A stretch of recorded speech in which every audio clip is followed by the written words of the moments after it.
Hello and welcome to another episode of Tales from a Professional Nerd. My name is Bryan Steele and I will be your nerd today.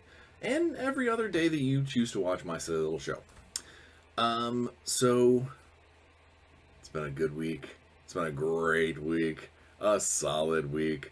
A week in which I am not sick. I'm not fighting any infected wounds. None of all of my kids are doing great. My wife is doing wonderfully. I played a bunch of Sea of Thieves this week.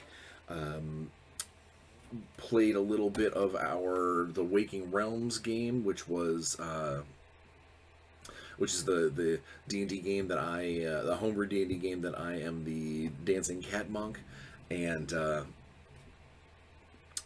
we did great. I think we found a bunch of like cool treasure rooms, and I get this sincere feeling that we are ramping up to a big bad fight, to a something ugly's coming down the hall. Got some commission painting done. Set up another commission, a huge commission filled with infinity figures. A lot of assembly, sadly. I don't make, to be completely honest, I don't make a lot of money on assembly. Assembly is just kind of like an extra tax that I add on to painting charges. And for infinity figures, part of me should charge more.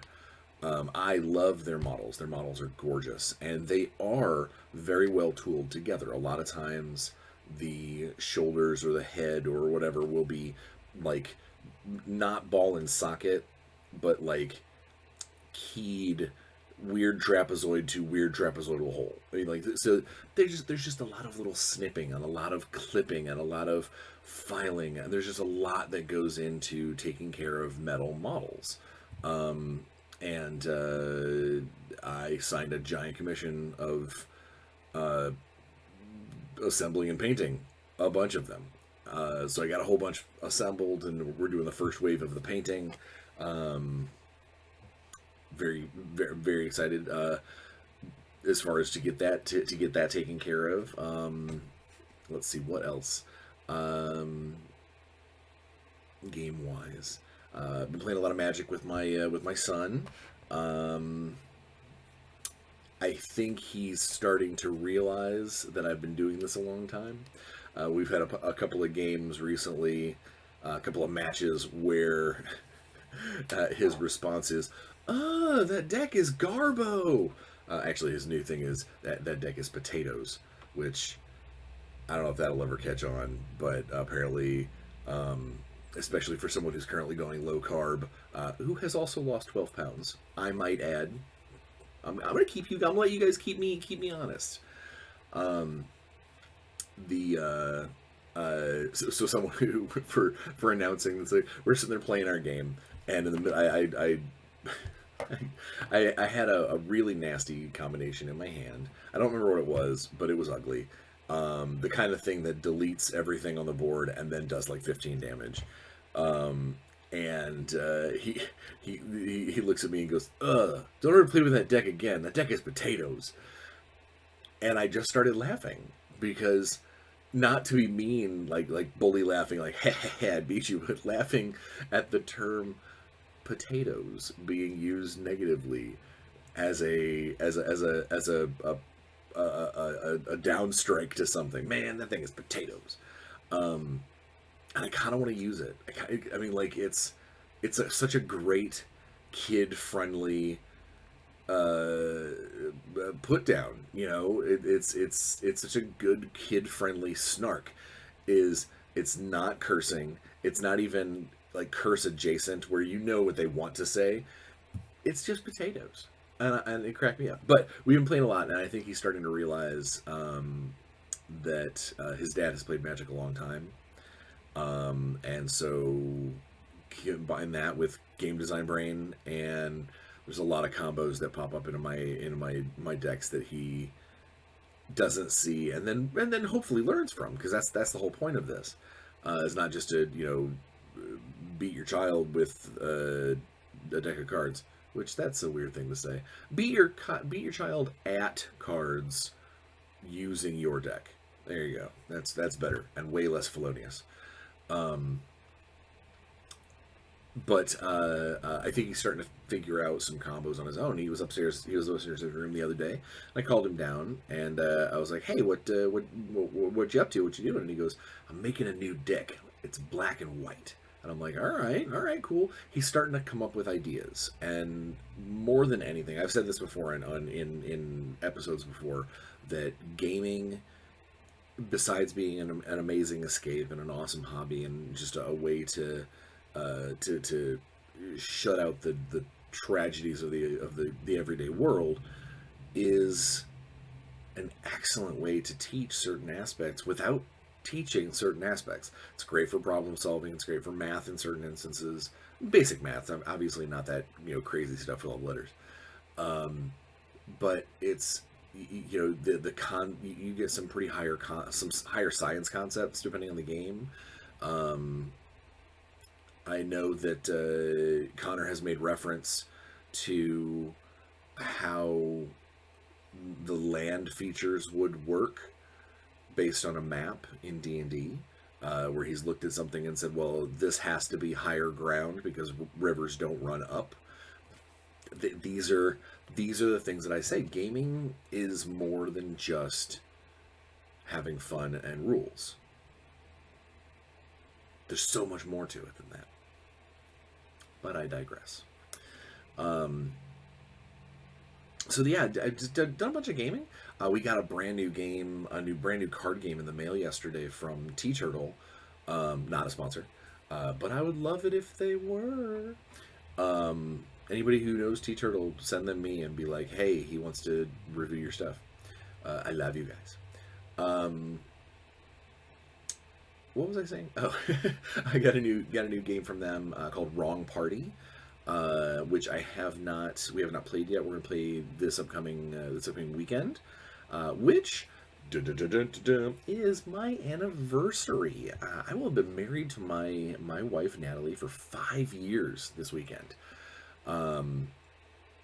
Time has moved really fast between COVID and just work life, and her early in our marriage she had an open chest surgery, a thiectomy that stole 8 months out of our life. So time has moved really fast, but we are happy, we're healthy, for the most part, and we're getting there. Like I said, I finished up my Shadowrun novel a couple weeks ago. I'm full steam ahead on a whole bunch of cool stuff for Renegade, which we'll be talking about here momentarily. Warzone is still going strong. Waiting to hear back for the most recent round of playtests, and actually start thinking about getting the rulebook put together. Now that the mainstay of the rules is done, it'll be nice to start plugging things in and making it happen, making that book come together. But yeah, so work has been solid. Had an outside company ask me to possibly do some some minor spot development work on their rule set. No writing, nothing major or intensive, but basically look over the rules and see if they could use some tweaking, see if there's some ideas that might pop up. One of my best friends in the universe, unfortunately lives further away, but he's my Wednesday night Xbox partner. Is also he's an amateur game designer, and has started to put together some ideas. That's what a lot of times we do while we're playing Sea of Thieves or Necromunda or something online, is we'll sit there and chit chat game ideas back and forth, kind of bounce ideas off each other. He is also a Bryan, but Bryan, he's got an like a weird computer brain. and I don't mean like, there's like a screw loose up there, and it fires, and nothing like that. He's got there are game ideas and stuff rattling around in his head. His brain is a lot like mine, in the way that there are so many concepts and ideas and little facets of game design rolling around inside his skull, that every once in a while they bump into each other and they have this happy accident of, oh, that would be a great idea. And so we do a lot of bouncing and talking back and forth about, kind of sounding board of, does this sound like a good idea? Is that a decent mechanic, or is that gimmicky? Is that just going to try and sell the first round of copies, or is this going to be something that sticks around? And just last night we were playing and we were discussing a board game idea that he's got. It's still very raw in the concepts, but it started to come together. It started to gel while we were playing, and I think if he can get the time and the effort to put it together, it'll be really cool. So if you're watching this, Bri, keep on going, because I think that idea has legs, and I think it could go places. As far as that, though, that's really it. I don't want to say work has slowed down, because it hasn't. It has just streamlined. It's become, instead of trying to work for 5 different people at once, I'm working for 3-ish, not including painting commissions. Which, by the way, I am really sorry, I have not done a hobby episode in a million years. It is primarily because I can't seem to get the camera rigs to work properly over there. There's just something, the wires are not coming together. It's getting everything in the way. What I really probably need to do is clean off my hobby area and reset all of the mounts, and basically kind of do some spring cleaning in the fall, because I do want to go back to doing some hobby episodes. Not only do they help me make forward progress on things, but I always think that they're fun. Who knows? Maybe when some of the Power Ranger and G.I. Joe 32mm models start coming out, maybe I'll do a hobby day dedicated to them, and we'll see what's what. But yeah, that's basically been my couple of weeks. This last weekend, I know I plugged it several times. I hope some of you guys went and watched it. But was the Renegade Special Edition online convention that was on Twitch, on the Play Renegade Twitch channel, which I will put that in the description of this video, because they have all kinds of cool content that comes on there. I also have to, before I move forward, I have to say that while I am a contracted, a contract employee, basically an independent contractor that works for a freelancer, if you will, that works for Renegade to make these games, they are not a sponsor. They are not paying me to do this. This is not a requested review. This is Bryan trying to explain some things that during our panels and during the actual play show, Day of Destiny, which is fantastic, by the way, the actual play Twitch stream, that some of that stuff doesn't get covered real well, and I've received a lot of questions about, now that we've announced the system, which I'm getting ahead of myself. So Renegade Con went really well. Oh man, the sun is gonna. I'm recording much earlier in the morning than I normally do, and I'm fighting the rise of the sun. So we'll see if I start getting closer and closer and closer to the camera. It's because I'm trying not to be blind. But the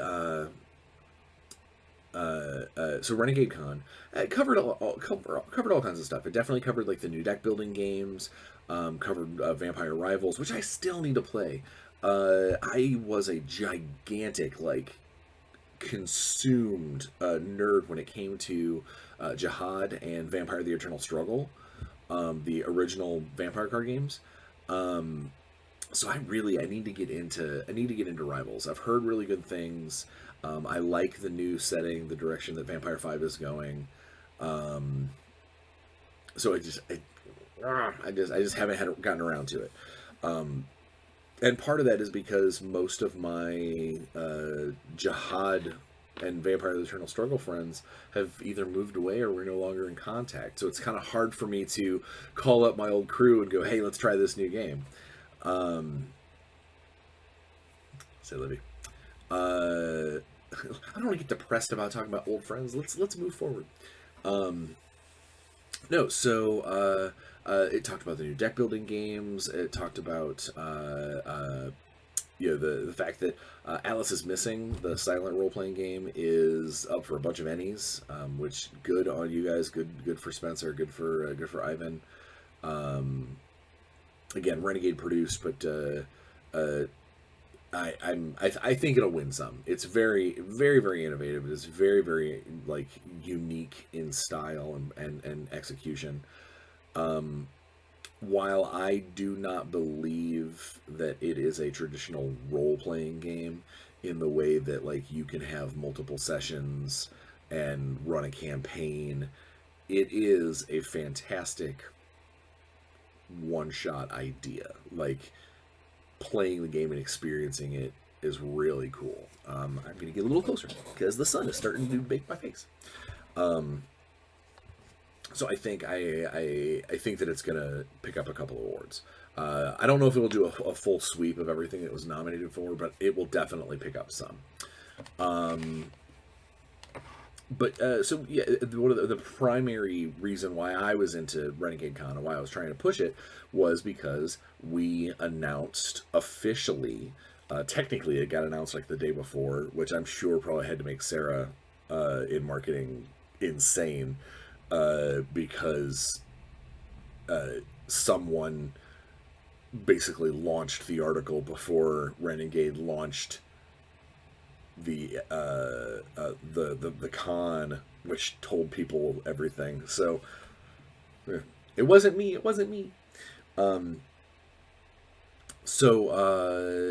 We announced the new Renegade announced the new role-playing game system, the core engine called Essence20, or E20 for short. That is a completely original concept. It is its own rule set. It has, obviously, no rule set is made in a vacuum. So there are quite a few things that you can see and go, oh, that was, that was an idea or an homage that kind of comes from this, or oh, this is something that worked in this. So it does borrow some aspects from other games to create its own unique thing, but at its core, it is its own game system completely. And I do want to make sure that is completely evident. Because there were a lot of people in some of the Twitch chats that were asking, is this a derivative of D20? Is this, just because it does use the same kind of D&D D20 dice doesn't mean that it is a 5e spinoff. Renegade Con went really well. I'm getting into the meat of the episode before I get into the meat of the episode. They announced the Power Rangers role-playing game, which myself, TJ Storm, and Elisa Teague put that book together. It was also the jumping off point from where Essence20 began and kind of took shape. But it was also built, that system was also built to take care of the G.I. Joe role-playing game and the Transformers role-playing game, both of which I'm super excited to be part of as well. And was also announced that Essence20 will be used for the new My Little Pony role-playing game. and hopefully future licenses that I know Scott and the team from Renegade, the upper management, I know they're always on the lookout for good things that will gel well with a role playing setting. And I know I've given him a million ideas, probably too many. He's probably telling you every time he gets a text from me, it's probably, oh, this guy again. Because there's a bunch of really great licenses out there that I think Essence20 would fit like a T. But those were the four initial, the three initial games, and then shortly thereafter will be My Little Pony. All using the Essence20 system, all as close to seamlessly interactive as possible. We explained it at the con, but I'll get into it more later in the episode. Essence20 is designed to be a stable platform in which you can bring in those the genre and put it on like a costume. It doesn't mean that every single character is got all of the same powers or all the same traits or all the same. Yeah, that's not quite what it means. It means that the core system, the basic four elements of a character, how the dice work, names of actions, types of actions, how actions are put together, all of that stuff, the mechanics aspect of everything, with the exception of possibly a few additional things for individual genres or individual settings, are the same. And that means that if you are an experienced game master or you're feeling froggy, you could run a Power Rangers Transformers combo game, or a Transformers G.I. Joe crossover game, or G.I. Joe Power Rangers crossover game. Or if you're like, let's throw caution to the wind, you could do Transformers My Little Pony like IDW Comics did. That's right, look it up. It's a legitimate comic.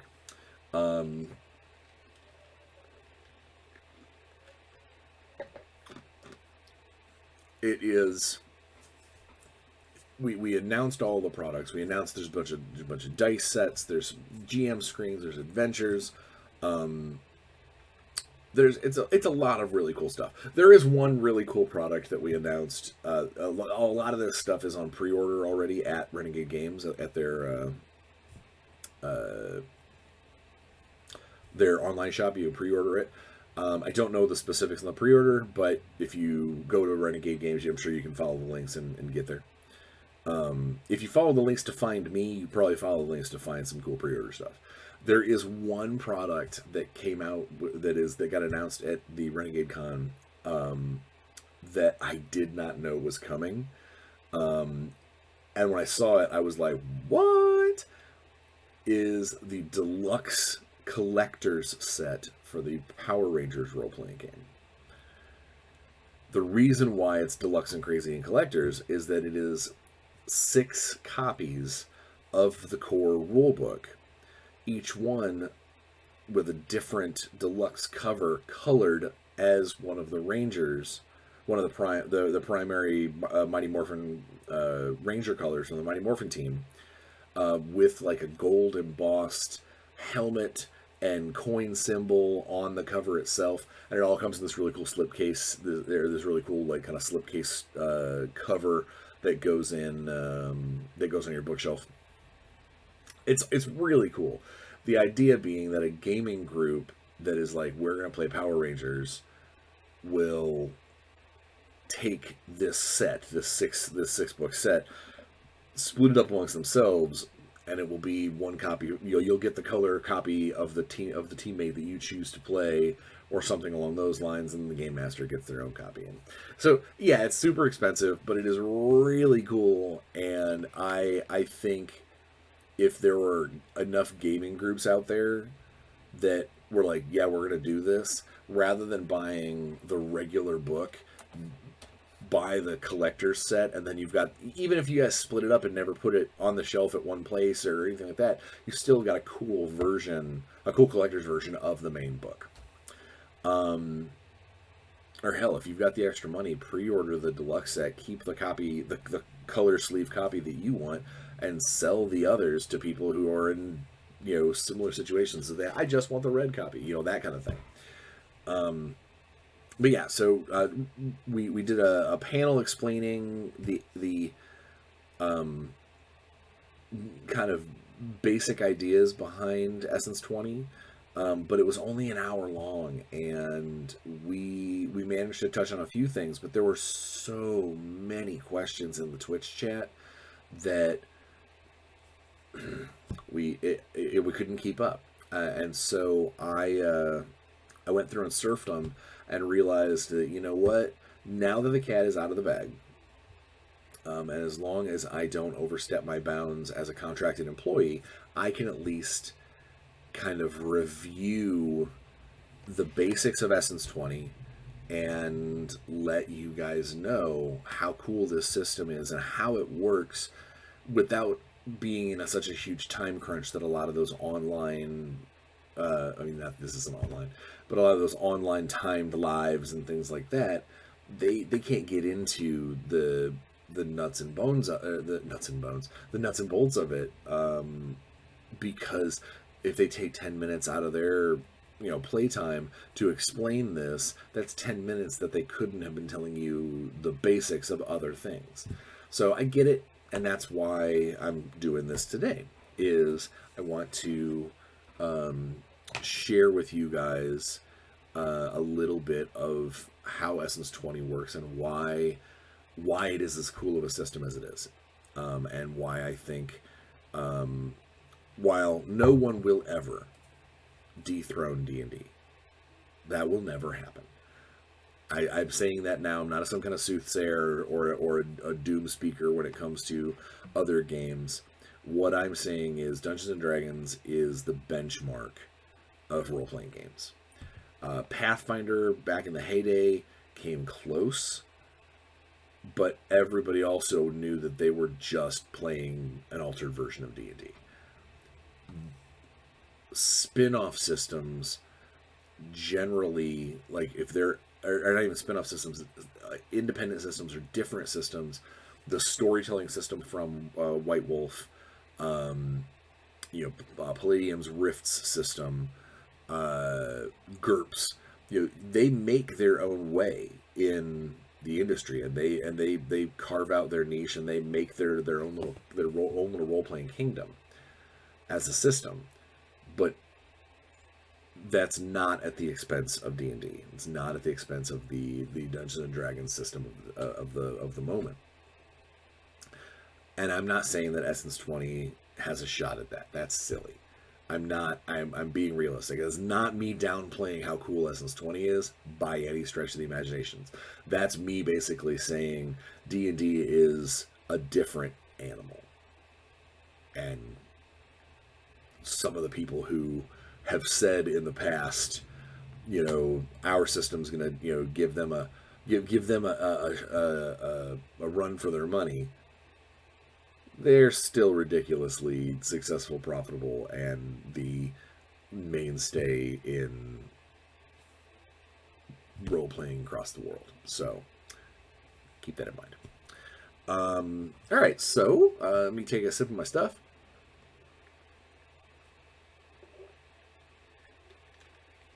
So I don't lose my voice. And, oh, jeez. The sun is moving. I want it to get just a little bit higher. Essence20. So the concept of Essence20, I'll start at the beginning, is a somewhat simplified rule set that is, once you get the mechanic down in your head, it is super easy, and you can apply it to almost anything. It hovers around the 4 S's. The 4 S's, or the essence of a character, All of these, the wordplay and the alliteration is totally on purpose, by the way. We spent several days of meetings discussing how that we were going to make that work, because it's all about being catchy. Is every single character in an Essence20 system has strength, speed, smarts, and social, 4 S's, the essence of your character. Unless you are a vehicle, like literally, not a Cybertronian, but an actual like vehicle, you will have at least 1 point in each of these. Your basic, everyday groundhog has 1 across the boards. Unlike a lot of other role-playing games, having a groundhog with a 1 in strength is different than, we'll say, a human with a 1 in strength. That's not to say that that human can't go, I can't pick up the same thing that a groundhog does. That's not true. The essence stats are more of a how much of your devotion, like your personal ability, do you have focused into that. The higher number, the more potential you have. It doesn't mean that you are suddenly locked into, oh, well, I have a strength of 2, so I can only lift 80 pounds. It's not like that. A human with a strength of 2 can lift X amount of weight, whereas a Cybertronian or Transformer character with a strength of 2 is going to be able to lift more, and the reason for that is because it's a scale. It is designed based around the reality of that particular character. It is that particular character's potential. A groundhog with a strength of 2 is dramatically less strong, powerful. I don't want to use any of those words because our system is based on skill use. Those 4 S's are the baseline of everything, and it also is what sets your defenses against them. We'll go into the defenses first before we get into skills. So, defenses, every essence ability has an attached defense to it. The reason why is there are different ways to affect a character. And rather than having a ton of dice-offs, is if you have, so strength's defense is toughness, speed's defense is evasion, smart's defense is willpower, and social defense is cleverness. Let's say that you get into a situation where someone's just hitting you with a baseball bat, and you say, you know what, I don't want to. I could choose to dodge it using my evasion defense, or I want to look like a badass because I wear all this armor and I'm this super tough half robot Power Ranger guy or whatever. So I'm just going to take it on the chin and not care. Then you go, I would like to use my toughness defense. And then basically that sets the difficulty. Whatever the defense is, that sets the difficulty for the opponent's attack roll, the opponent's skill check to hit you. It's very, very narrative, very story based. There are instances, obviously, that are specific. Like if someone's in a room filled with poison gas, they can't evade that. They can't use their evasion defense to be like, I dodged the gas that I can't get away from. No, you're stuck using your toughness defense against that gas. In the case of a sniper's bullet that you don't know is coming, guess you're not using your evasion because you can't dodge. Or we'll take it further. Let's say that we get that there's a license or a monster or something that uses mind warping telepathic wooge. It might not go against toughness. It might not go against evasion. It might go against willpower. Or let's say that someone's trying to persuade a couple of guards, trying to get them to get out of the way, talk him into to go and have a drink, get away from the door so that your buddies, the other GI Joes, can sneak into the building. That's probably going to go ahead and target their cleverness defense, their social defense, because you're talking them into something, you're schmoozing them, you're saying, "Hey, come on, let's go do this cool thing," and that's going to set that difficulty for that roll. So there are a few instances where a difficulty might need to get set by someone else's die roll, but even then, that's still not going to be like a direct opposed check where both of you are like rolling at the same time. It's going to be more along the lines of one person sets that defense, sets that difficulty, and then the other person reacts to it. So that's the meat of the game, is your essence scores show your potential of what you can do and what you can defend against in that sort of aspect of your person. And that your defenses are basically 10 plus whatever you have in that essence. And the reason for how it sets one of the ways that it sets potential is for every point that you have in that essence ability, you get a skill rank in one of the skills that uses that ability. So if you have 2 points in strength, you could choose to put a point in your brawn skill and maybe a point in your athletics. And what these points do gives you different levels of skill dice that you get to roll when you're making a skill check.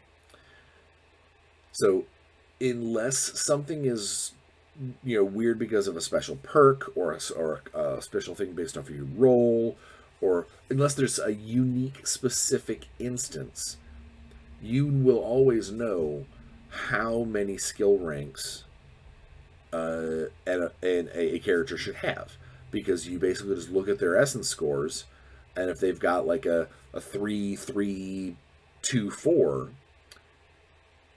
you know that they should have 3 ranks in strength skills, they should have 3 ranks in speed skills, they should have 2 ranks in smart skills, and 4 ranks in social skills. It's as easy as that. And of course, if the character has something special that allows them to do something different, then that character will have known that, because it's not an unwritten thing. They've obviously picked up something unique, special, a trait, a perk, something that is highlighted on that character as, hey, not normal over here. This is one of the things that's happening. So it's a very easy way to put together and know just roughly about how strong an enemy is. Not strong physically, but strong as in threat level to the player characters.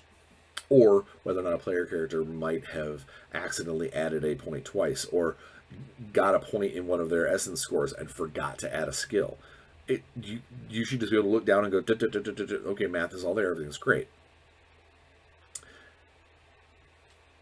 Now, this is the part of the Essence20 system that I think the most people want to know about.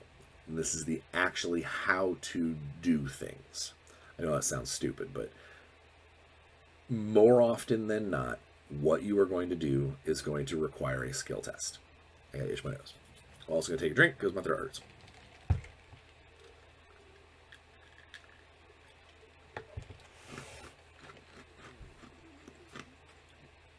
Excuse the ice chewing. The ice cubes are small enough to come out of my little shaker bottle.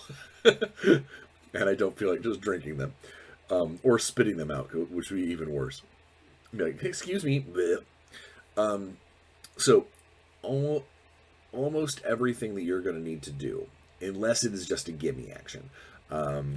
Like, for instance, a GM might look at somebody and say, you've got 3 levels in drive. I'm not going to make you roll to, get to from point A to point B. sans traffic or whatever. You're just gonna do it. Now in a car chase, if you're trying to I would like to do a pit maneuver to take a guy off the road, that's going to probably require a skill test. I'm going to ram that. I'm going to ram that guy with my Zord. That's going to require a skill test. And that's just driving based. But a lot of other stuff, things like brawn, which is your direct application of strength that doesn't require any kind of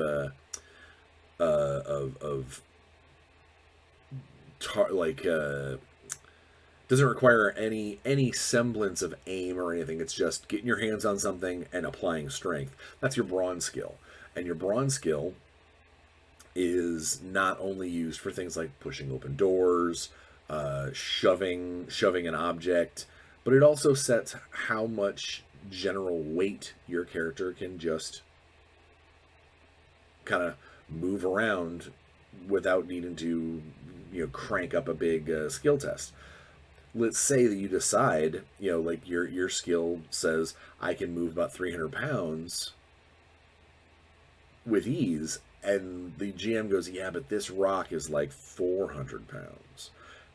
He's probably going to require you to go ahead and take a skill test in brawn at that time. Skill tests, this is the meat and potatoes of the Essence20 system. And they're super easy. Once you figure it out, you'll be like, oh my god, okay. What it takes is it is always a D20 roll. There's always a D20, at least one D20 being rolled. However, that's not your most important die. It's a great die because it gives a whole bunch of points for trying to meet difficulty. But that in and of itself is not the die that people will be watching. The important dice are the skill dice.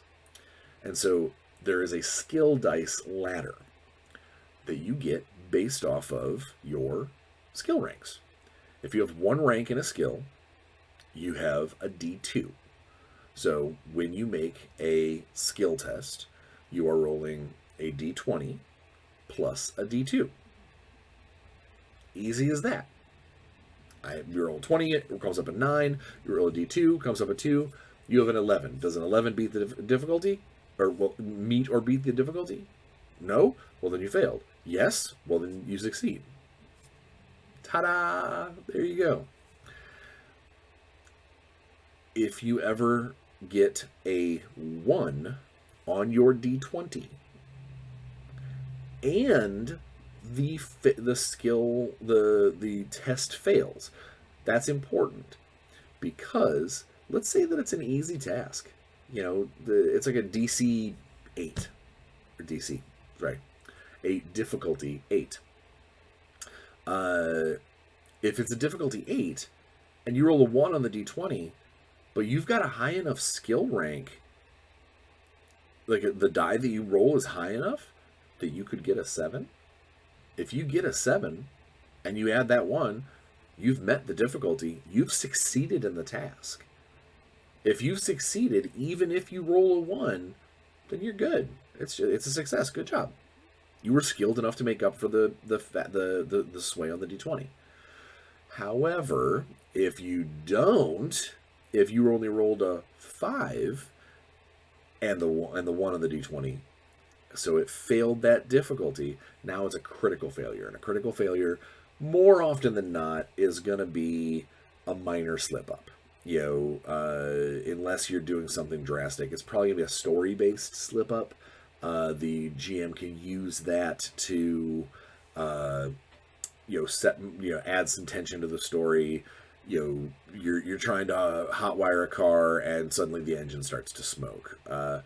In combat, your weapon falls out of your hand, or you lose your balance, or there's all kinds of things that a game master can do to show that that critical failure. It doesn't necessarily have to be life-threatening. It doesn't have to be, I've ruined everything for everybody. It just basically needs to be a general inconvenience that adds to the scene. If you going back to the skill levels, every level you put in a skill, with the exception of there's one skill that does not play nice like that. There's one skill that you can basically devote skill ranks to in order to gain more health, to have more health on your character. So you're becoming less skilled, but you're becoming harder to defeat. Everything else runs on a skill ladder, and the skill ladder runs as such: D2 to D4 to D6 to D8 to D10 to D12. And that is those 6 levels. That is the highest you can get in any skill. So for you to master a skill is a D12.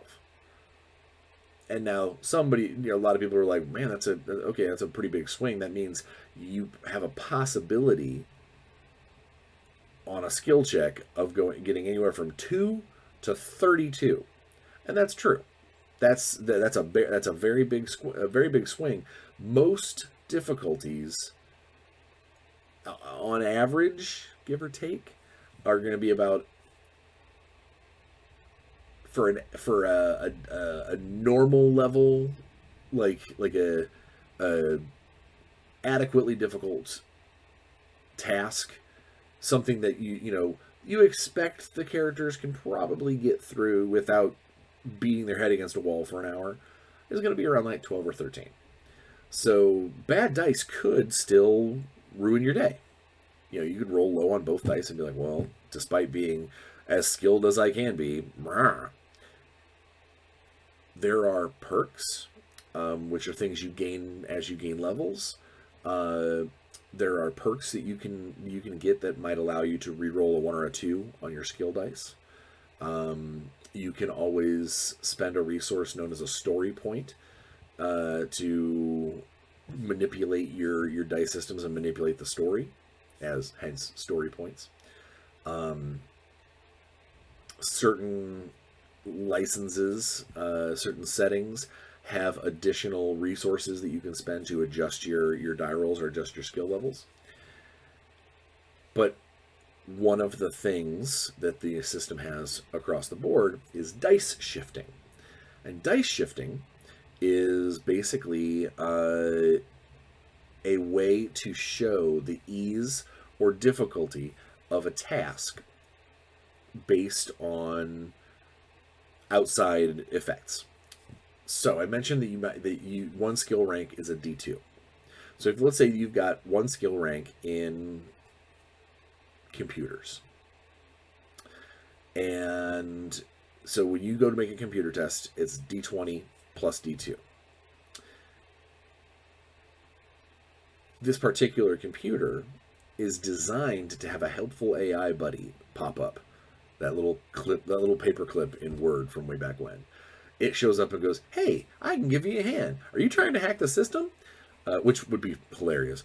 The GM can say that little assistant gives you a 2 die shift up. What that means is, although you only have a D2 normally, in this instance, because there's something helping you, because the program is easy or whatever, your D2 shifts up once to D4 and then a second time to a D6. Now you're rolling a D20 plus a D6, giving you a chance for higher numbers. Downshifts are also possible. It could be you're firing a gun through fog, and you don't have a way to adjust that. So he goes, the partial concealment is one shift down. So now your D2 comes just straight up raw D20. You're rolling a die and hoping for the best. Let's say that you're also shooting something that has like a special ability that makes them blurry, so they're always one shift down to fire at. Blurry through the fog. Now you're 2 shifts down. Your D20 or your D2, which turned into a raw D20, now turns into a D20 with snag. Now, snag and edge. These are very important traits that pop up during game. All they mean, though, is you're rolling an extra d20 and taking either the worst result of the two or the best result of the two, whether or not it's a snag or edge. And then adding it to your skill die. It's possible to have a snag and then like a d8 as your skill die, just because of the circumstances. Now, then you're rolling basically 2d20, taking the lower of the two plus your d8. Could be great, could be not, whatever. If you have edge gives you the same thing, but you're taking the higher of the two. So that's how the edge and snag works on the d20. The skill dice, it is possible if you shift down far enough. So if one shift down from D2 to a regular D20 to a D20 with snag, one more, and then suddenly you just simply can't succeed. And I know that's kind of a downer, but this is a situation to be downshifted that far. Either you were not good at something to begin with, like you barely knew how to do something. This is someone who barely knows how to drive a car being thrown onto an Indy racetrack with a vehicle that is already hard to handle in the rain. Like that person's gonna wreck. Or they're gonna look at the GM and go, "I'm not gonna drive as fast as they want me to. I'm gonna because I'm scared." The GM could say, "You know what? Instead of a downshift twice or three times, let's go ahead and just downshift once because of the car." This is a highly narrative system. It's based on whether or not the GM wants to add and subtract these things. There are weapons, there are traits and powers that have built-in downshifts or built-in upshifts. Something that has like an automated aiming system, or like computer assisted targeting might be an accurate weapon, and it just always gets a shift up no matter what. No matter who's pulling the trigger, they're doing a slightly better job because the computer's helping. There could be a weapon that is, here's the baseline for when you attack with it, but if you choose to take a downshift, like if you choose to spend the time to crank up the juice on the weapon or whatever, or lay on the trigger in the case of like a machine gun or something like that, it might say take a downshift 2 but gain multiple attacks, or take a downshift 2 and the damage goes up. So there's the downshift, the dice shifting system allows the GM and us as designers in Essence20 to make things slightly different without completely reinventing the wheel. We just basically make it easier or more difficult on your dice to make that function. And then it's up to you as a player to hopefully try these things out, but don't do something so hard that it becomes untenable, it becomes impossible. Because that has always been, I'm going to go on a slight tangent before I get into the dice ranks again. That has always been one of my biggest complaints about several systems like Dungeons and Dragons and even Rifts, is when a game designer or a game master says, well, there's always that chance. You could always roll a 20. You could always, no, there definitely should be instances where it's impossible. If I've got a guy with a ball-peen hammer trying to beat on a 24th century sci-fi hover tank, that guy is going to do no damage to that tank. He is going to scratch the paint, he's going to annoy the guys inside, but he is not going to actually hurt the vehicle. And in D&D and Pathfinder and Starfinder and all these other games, you could always roll a 20. You could always hit.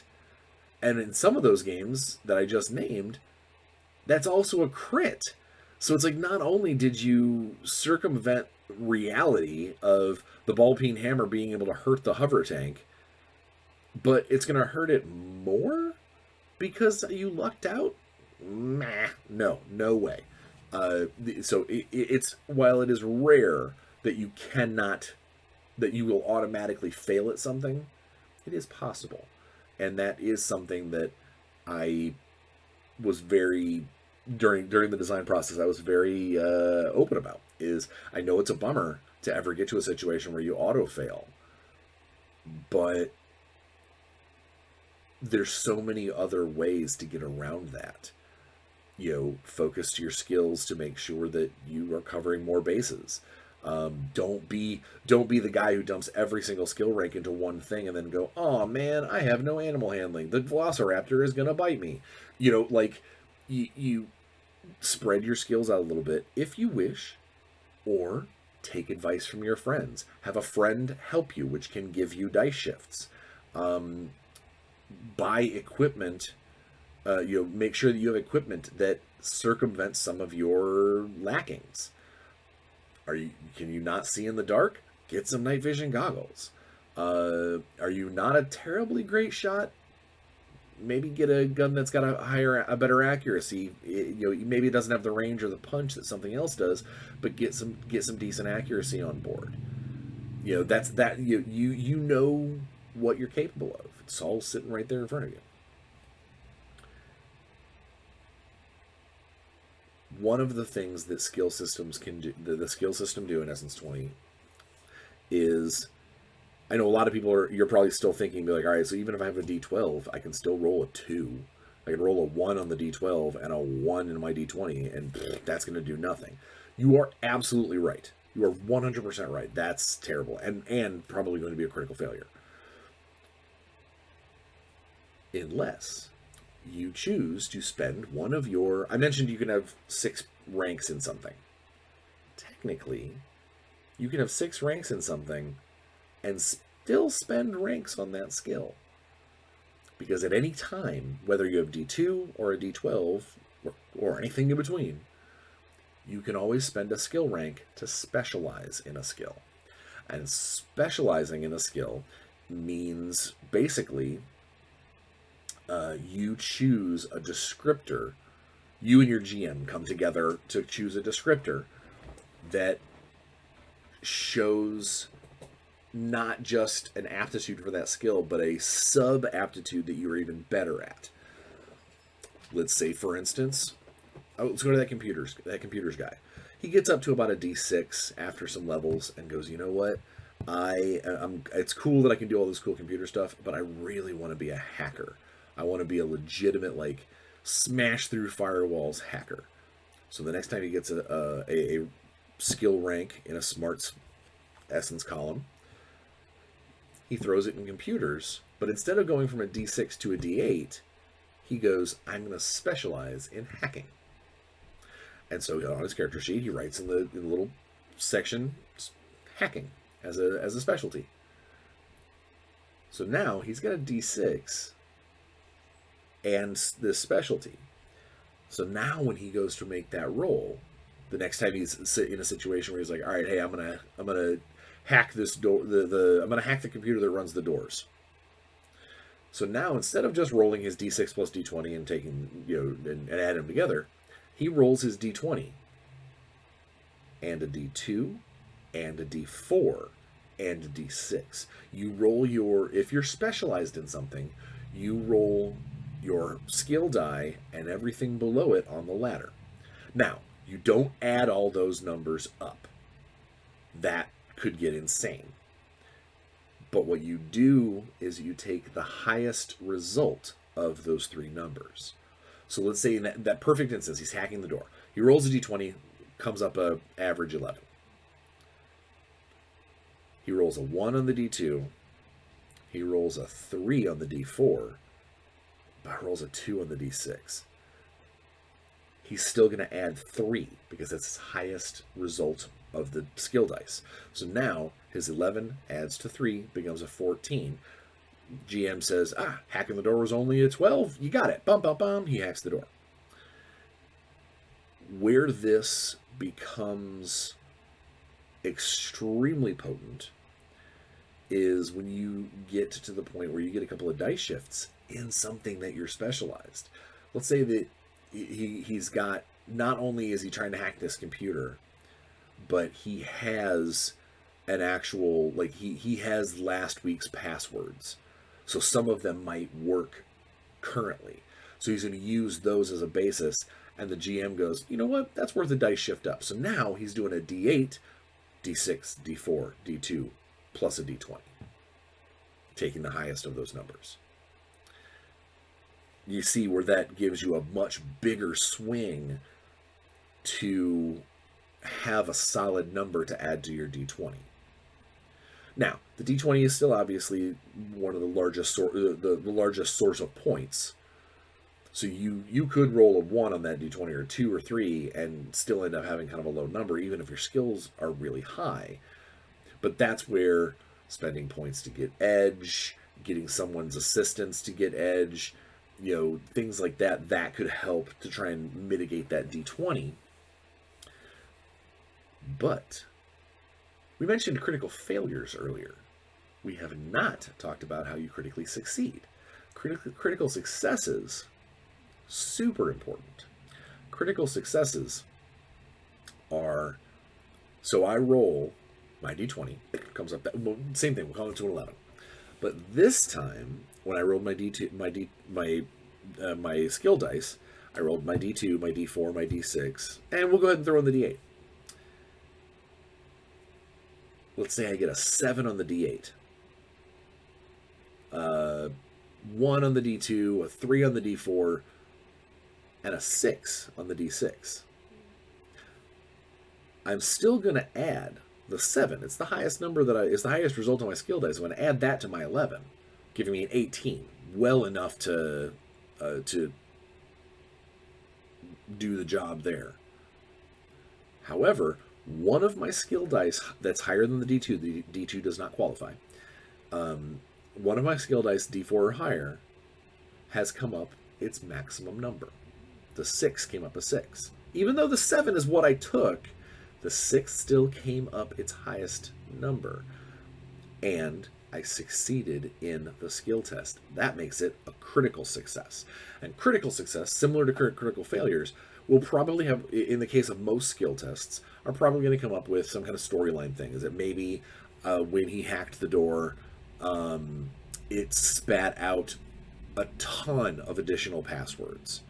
And so now, he'll have edge on every single door hack that he does in the entire facility. Or maybe it just, it opened this door and several others in the compound as just kind of a fluke. Or if the GM is not feeling terribly, terribly inventive at the moment, they could go, you know what, door swings open, everything's great, and for your critical success, everybody, you did it with such ease and almost panache. Everybody on your team is like juiced up and morale jumps to the roof. The team gains a story point. These are things that you can do to help to help those criticals. Now in combat, more often than not, a critical success is just going to be either add an additional effect, like knocking someone down or grabbing them in a pincher or setting them on fire or something like that, or it's just going to inflict more damage. Like if your weapon only inflicts one energy damage and you crit, and it doesn't have any kind of special fancy fans there that says a critical effect, then it's just going to do 2 energy damage instead. Easy as that. I mentioned the D2 not being able to crit. This was a design choice.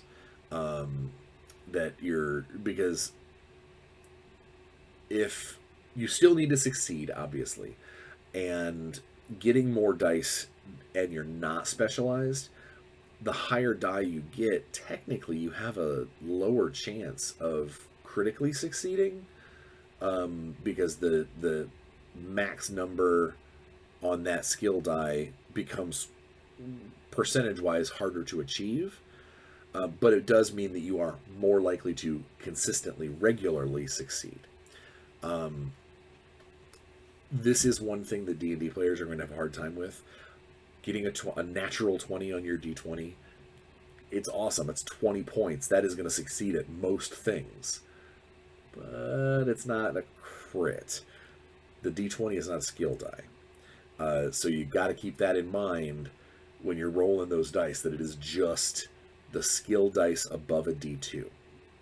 And there are ways to adjust that. There's ways to in the game itself, there's different class perks and things like that that might alter things. The dice shifts can technically take you higher than D12s, but that's a totally different animal, and that's extremely rare. So that's something that, you as a character, if you get to the point where you're at that and you're like, oh, okay, I understand this is how the system works when it gets to that level, that extreme. One of the other things that could happen, I mentioned that a lot of difficulties are like, especially like starting characters, you're going to see a lot of difficulties at like 12, 13. You might see some 14s or 15s, but like on average about 13 or 14 is going to be a solid task, something that you got to roll relatively decent, have a little skill involved, maybe a friend helping you, that kind of thing. But specifically in combat, your difficulties are set on your by your defenses. So let's say someone has an evasion defense of 12. That's average for a low level character. Somebody with a speed of 2 and no extra modifiers, they've got a defense of 12. And I've got a D6 in my targeting. No specialization, just a straight D6. And I go to shoot that guy, or throw a knife or whatever. And I roll my D20, I roll my D6, and I come up with a 25. First off, that hits. Your evasion was only a 12. But not only did it hit, but I lapped you. I was able to hit your defense twice. So it adds an additional effect, basically just like critical hitting. Every time you lap that defense, you technically add another effect onto it. So what that means is that if you are the world's coolest laser rifle shooter, you have a D12 specialized in laser rifles, and you go to shoot that evasion 12 security guard that's standing by the door, totally unaware, and you roll a 20, and you roll a 12. It's a 32.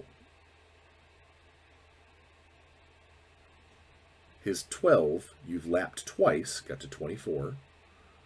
Obviously, you can't get to a 36, so you can't lap it a third time.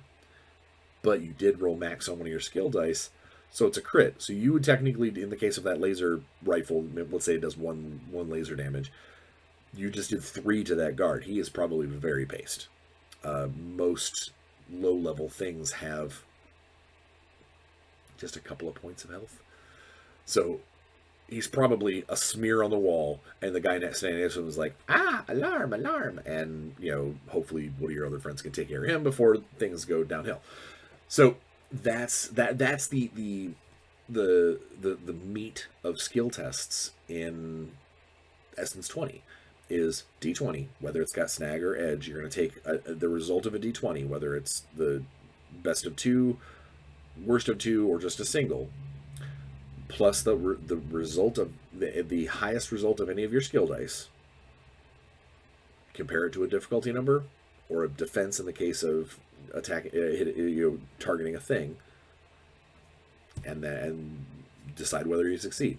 If you specialize, you get to roll your highest skill die and all the ladder below it. And if anything above a D2 comes up its maximum number on a die and you succeed, critical hit. Easy. Like I said, I know there's a lot of, I've said a lot in the last hour, but it won't take long for people to figure it out. It is a very simple system when it comes to once you get that down.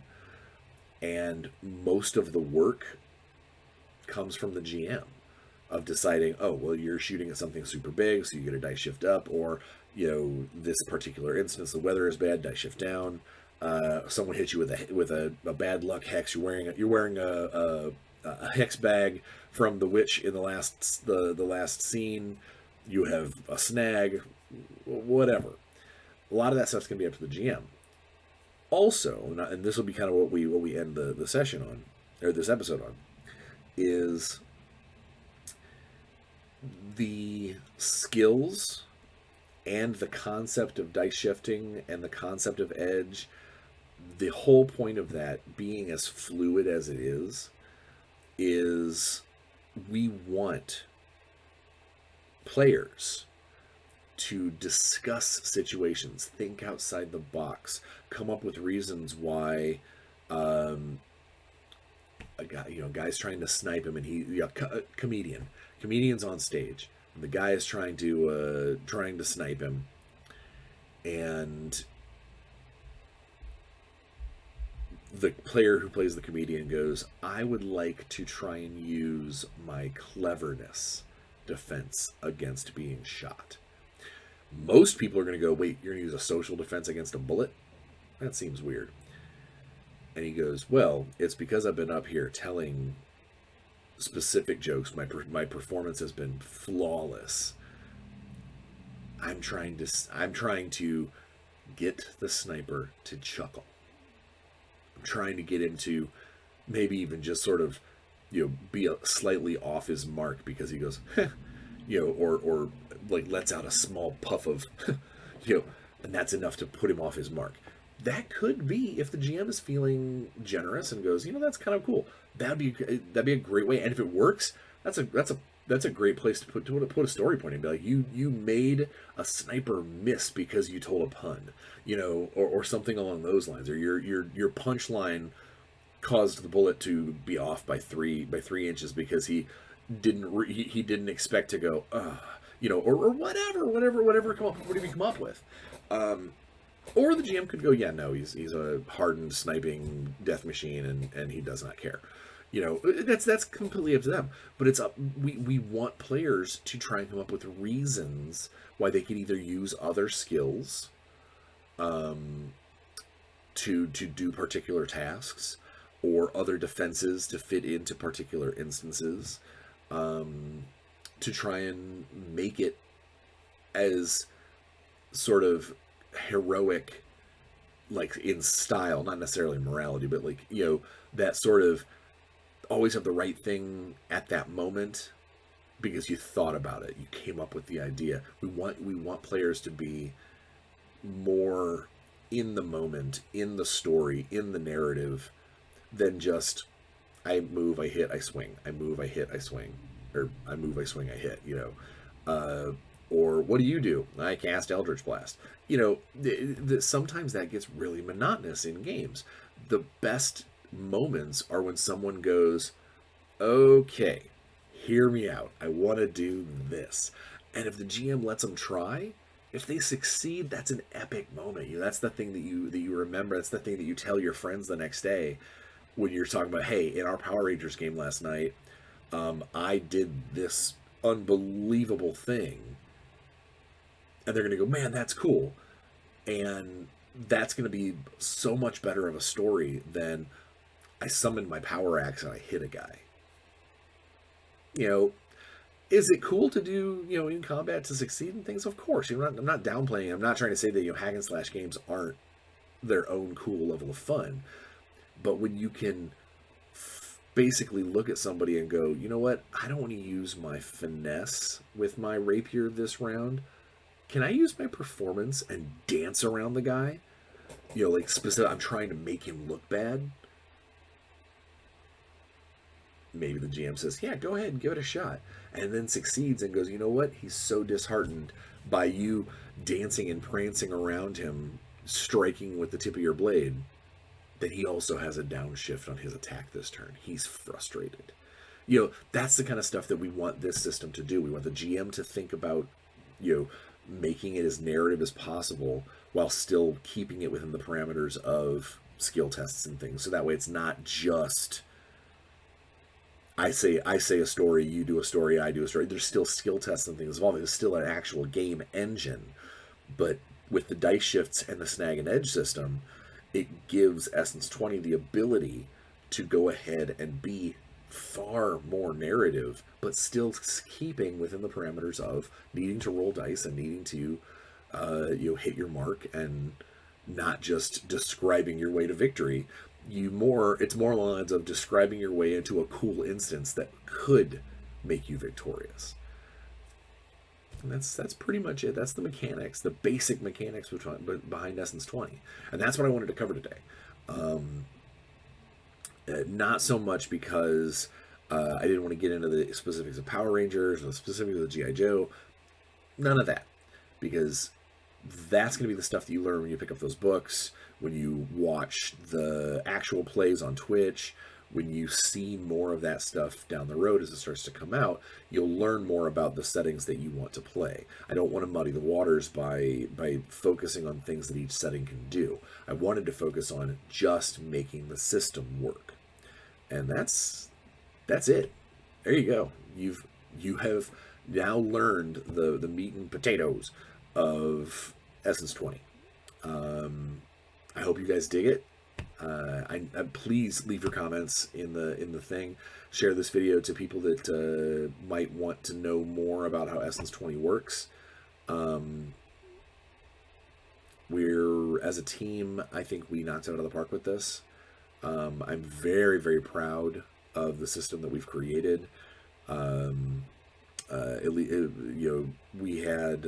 as a team, TJ Storm, myself, Ben and Paige and Gabe and Eddie and James and Ryan, we worked really hard at this.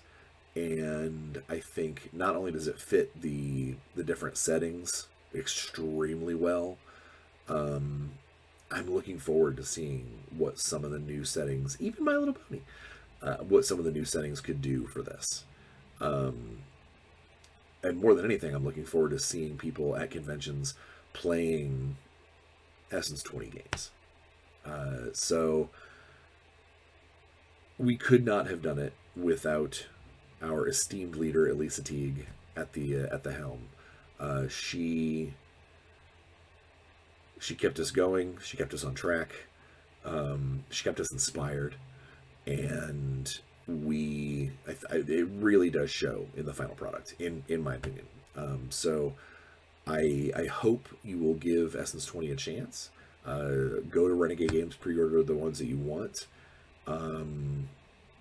And hopefully in the next, as conventions happen and things like that, we'll get an opportunity to maybe even run some games, play some stuff, show you how it works in motion.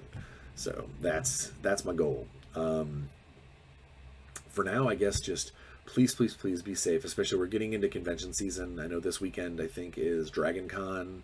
And then I know PAX West is coming soon. And then Gen Con's right around the corner. So please be safe. Get vaccinated if you're not. Do not make this about politics. Make it about science. Get vaccinated. Wear a mask if you're asked to. Wear a mask even if you're not asked to, and you're in a situation where you think that it could be useful and helpful. We need to kill this thing. We don't want another quarantine situation. But it doesn't mean for us to be stupid. What we want to do is we want to enjoy our lives, enjoy each other's company, get out there, put smiles on faces that we can see, and you know how it is. You know what I'm going to say. Get out there, play some games. We'll see you next week.